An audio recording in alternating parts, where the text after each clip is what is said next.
టాలీవుడ్ నటి మంచు లక్ష్మి ఇవాళ సిఐడి విచారణకు హాజరు కానున్నారు. బెట్టింగ్ యాప్ ప్రమోషన్స్ కేసులో ఆమె సిఐడి విచారణకు హాజరవుతారు. బెట్టింగ్ యాప్స్ ప్రమోషన్స్ కోసం జరిగిన లావాదేవీలపై సిఐడి అధికారులు ప్రశ్నించే అవకాశం ఉంది. ఇప్పటికే విచారణకు రావాల్సిందిగా మంచు లక్ష్మికి సిఐడి అధికారులు నోటీసులు ఇచ్చారు. బ్యాంక్ అకౌంట్ వివరాలు, లావాదేవీల వివరాలతో విచారణకు మంచు లక్ష్మి హాజరయ్యే అవకాశం ఉంది. వాటి ఆధారంగా సిఐడి అధికారులు ఆమెను ప్రశ్నించే ఛాన్స్ ఉంది.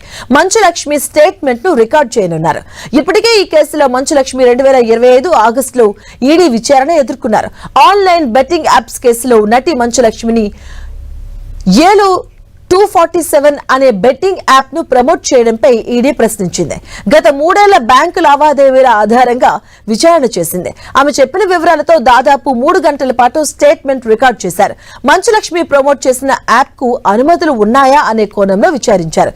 బెట్టింగ్ యాప్ నుంచి మంచు లక్ష్మి బ్యాంక్ అకౌంట్లలోకి జరిగిన లావాదేవీల గురించి ఆరా తీశారు. బెట్టింగ్ యాప్లను సినీ, టీవీ ఇండస్ట్రీకి చెందిన 25 మంది సెలబ్రిటీలు ప్రచారం చేసినట్లుగా గుర్తించారు. ఇప్పటి వరకు 22 మంది నుంచి స్టేట్మెంట్స్ రికార్డు చేసింది సిట్. టాలీవుడ్ హీరోలైన దగ్గుబాటి రానా, ప్రకాష్ రాజ్, విజయ్ దేవరకొండ, అనన్య నాగర్లతో పాటు యాంకర్లు విష్ణు, శ్యామల, హర్షసాయి, టేస్టీ తేజతో పాటు మరికొంతమంది వాంగ్మూలాలను సిట్ అధికారులు రికార్డు చేశారు.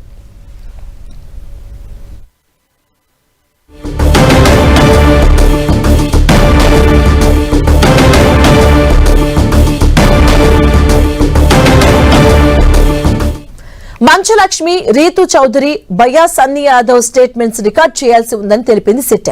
వీరితో రీతు చౌదరి ప్రస్తుతం బిగ్ బాస్ హౌస్ లో ఉండగా సన్నీ యాదవ్ విదేశాల్లో ఉన్నాడు. మంచు లక్ష్మి ఇవాళ ప్రశ్నించనున్నారు అధికారులు.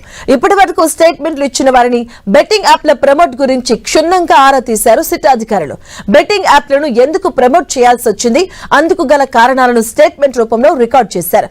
బెట్టింగ్ యాప్ ప్రమోట్ ద్వారా పారితోషికాలు ఎంత తీసుకున్నారు, కేవలం పారితోషికమే తీసుకున్నారా లేదా మరేదైనా ఇతర అవసరాలు కూడా ఉన్నాయా అని ఆరా తీశారు.